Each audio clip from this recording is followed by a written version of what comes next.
আজকের আলোচনা থেকে মূলত আমরা শিখব সার্কের পরিচয়, গঠন ও কাঠামো, লক্ষ্য ও উদ্দেশ্য এবং উল্লেখযোগ্য সাফল্য ও ব্যর্থতা।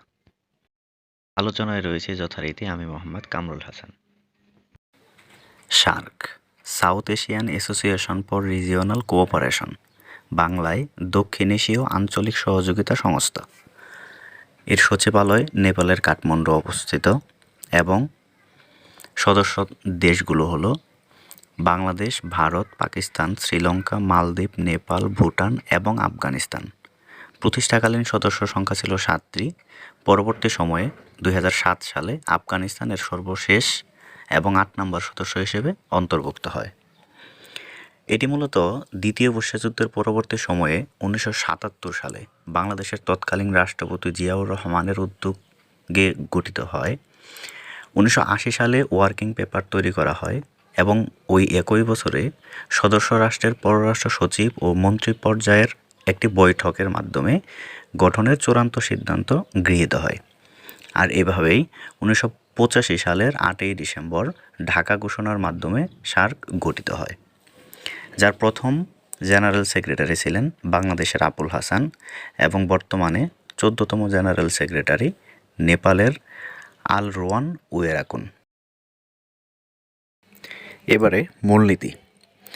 সার্কের মূলনীতির মধ্যে 3টি উল্লেখযোগ্য বিষয় হলো রাষ্ট্রীয় সার্বভৌমত্বের প্রতি পারস্পরিক শ্রদ্ধা, অন্য রাষ্ট্রের অভ্যন্তরীণ ব্যাপারে হস্তক্ষেপ না করা এবং এই অঞ্চলের দেশগুলোর মধ্যে আশা আকাঙ্ক্ষার প্রতি লক্ষ্য রাখা।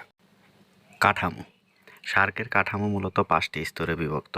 সর্বোচ্চ পর্যায়ে রয়েছে রাষ্ট্র ও সরকার প্রধানদের সম্মেলন, যার শীর্ষ সম্মেলন হিসেবে পরিচিত এবং এখন পর্যন্ত 18টি শীর্ষ সম্মেলন অনুষ্ঠিত হয়েছে।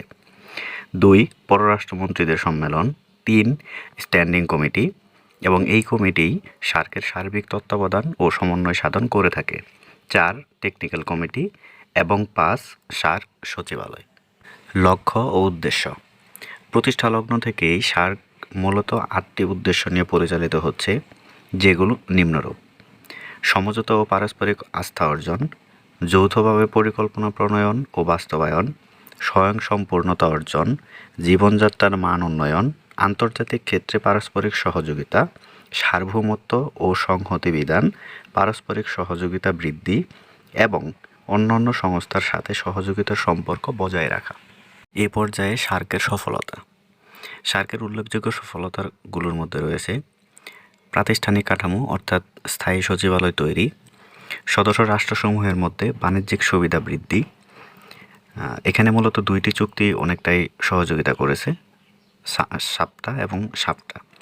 SAPTA অর্থাৎ south Asia preferential trading agreement, যেটা 1993 সালে করা হয়, আর SAFTA south Asia free trade area, যেটা 2004 সালে করা হয়। এর মাধ্যমে মূলত সদস্য রাষ্ট্রগুলো নিজেদের মধ্যে বিভিন্ন বাণিজ্যিক সুযোগ সুবিধা পেয়ে থাকে।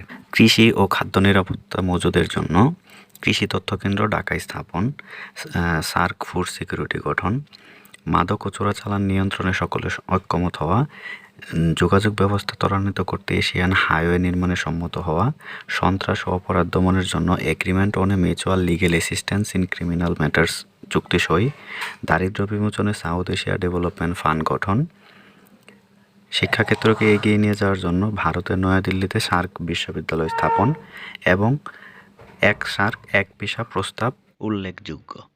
ব্যর্থতার কথা চিন্তা করলে যে কয়েকটি বিষয় উল্লেখযোগ্য সেগুলো হলো দেশগুলোর মধ্যে পারস্পরিক সৌহার্দ্য ও সম্প্রীতির অভাব, সমমর্যাদার অভাব, শীর্ষ সম্মেলন আয়োজনে অনীহা, যেমন 2019 সালে পাকিস্তানের শীর্ষ সম্মেলন হওয়ার কথা ছিল, কিন্তু ভারতের অনিচ্ছার কারণে সেটা সম্ভব হয়নি। এছাড়াও এক সার্ক এক ভিসা এই প্রস্তাবটি ভারত নাকচ করেছে, যে কারণে এখনও বাস্তবায়ন করা সম্ভব হয়নি। এতক্ষণ সাথে থাকার জন্য সকলকে ধন্যবাদ। ইনশাআল্লাহ পরবর্তী সপ্তাহে আবারও কথা হবে। আজকের মতো এখানেই বিদায় নিচ্ছি। আল্লাহ হাফেজ।